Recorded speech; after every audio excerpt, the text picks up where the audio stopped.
Hey everyone, welcome back to the channel. Today, I'm taking you on a deep dive into a topic that's generating a lot of buzz in defense and military strategy circles.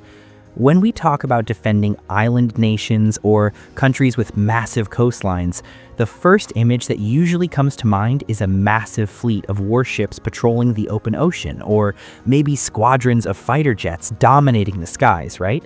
But today, I want to flip the script. Let's shift our focus away from the water and the sky and look at ground-based littoral defense strategy. Because in an era where threats can emerge from the water at any moment, just having ships or planes might not be enough anymore. And that's exactly where the brand new tracked armored vehicle, the XM30, steps in to completely revolutionize coastal defense. Imagine this scenario. Hostile forces are attempting an amphibious assault on a strategically vital island. Trying to deploy a massive 70-ton killing machine like the M1 Abrams main battle tank to defend coastlines or island terrain, places with serious limitations on roads and bridges, is an absolute logistical nightmare. Its sheer weight makes it incredibly hard to transport, and it easily becomes a sitting duck. On the flip side, if we rely only on light-wheeled armored vehicles or dismounted infantry, sure, they move fast, but they completely lack the firepower and heavy armor needed to withstand a heavy breakthrough assault. It creates a massive vulnerability known as the weight-to-firepower deficit. It's a major challenge that militaries around the world have been trying to solve for years, and that's exactly why the XM30 program was born, to plug this specific gap. The arrival of the XM30 Infantry Fighting Vehicle isn't just a regular equipment upgrade. It's a major paradigm shift in geopolitical strategy, especially in the Indo-Pacific region, which is packed with critical islands and straits. Think of this vehicle as a land-based extension of the maritime denial strategy, but instead of firing from a ship, we're moving the fire support right onto the shore. With much higher mobility than a main battle tank, forces can rapidly disperse the XM30 across strategic choke points along coastlines or straits, hide them in complex terrain, and have them ready to pop out and deliver devastating strikes against enemy landing craft or amphibious assault vehicles before they even have a chance to establish a beachhead. It creates a robust, flexible defensive line that massively elevates the deterrence capability of island defense forces. Now, let's dig into the core feature that makes the XM30 a true nightmare for invaders: technical firepower innovation. Guys, the real star of the show here is the 50mm XM913 chain gun. This is a massive leap forward compared to the 25mm gun mounted on its predecessor, the Bradley, which has been in service for decades. Upsizing to a 50mm round doesn't just mean it hits harder, it effectively doubles the engagement range and provides an exponential jump in destructive power. Picture this: enemy forces bringing their armor ashore might not even see the XM30 before they're picked off from a distance far beyond the reach of their own weapons. This is an absolutely invaluable tactical advantage. But the sheer terror of the XM30's 50mm gun doesn't stop there. The other secret weapon is its programmable airburst munitions. These smart rounds can be set to detonate in mid-air right over the heads of enemy troops hiding in trenches, or explode directly above light armored vehicles making their way up the beach.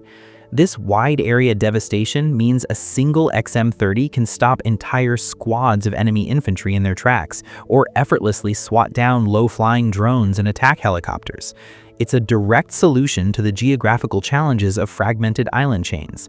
You don't need a massive fleet of tanks, just having the XM30 with its precise and overwhelming firepower drastically expands your combat coverage. Beyond the brutal weaponry, the tech inside this vehicle is just as cutting edge. The XM30 is designed around a modular open systems architecture, or MOSA. In plain English, the vehicle acts kind of like a smartphone. You can update the operating system or swap in new hardware components at any time without having to rebuild the whole thing from scratch. Whether it's next-gen sensors, an active protection system, or AI targeting assists, everything is virtually plug-and-play.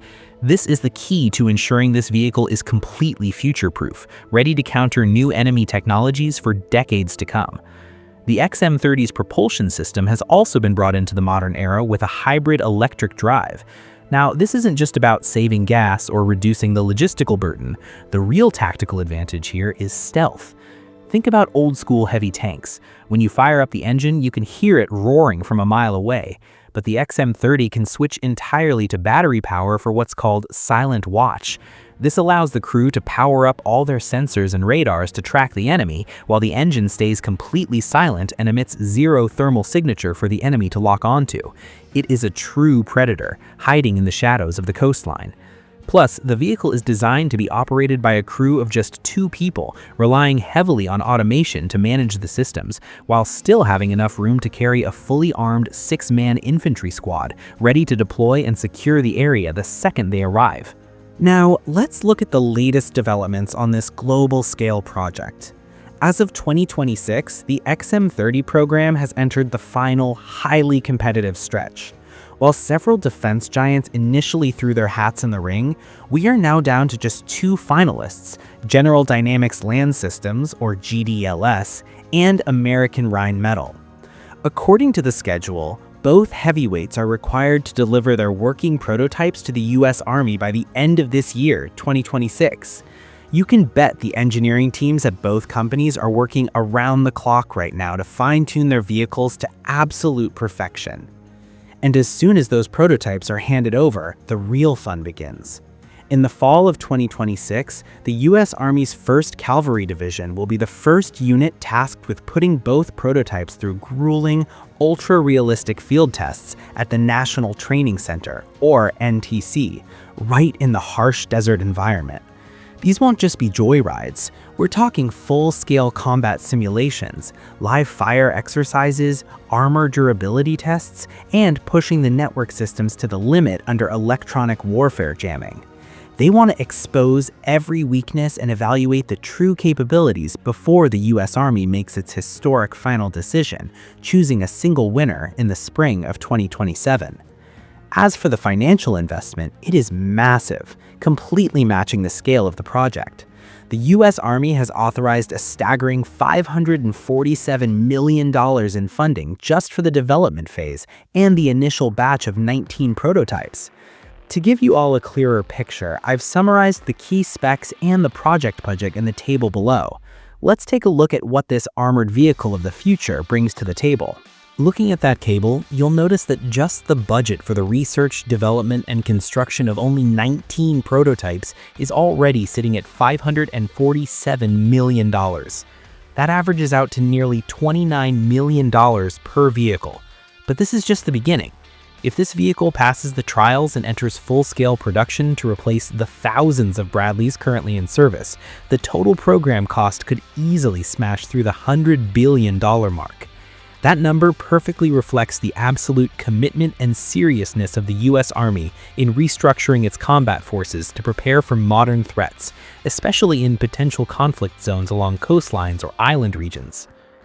To wrap things up, the XM30 is not just about strapping a bigger gun onto a tracked vehicle. It is a complete redesign of the ground combat ecosystem.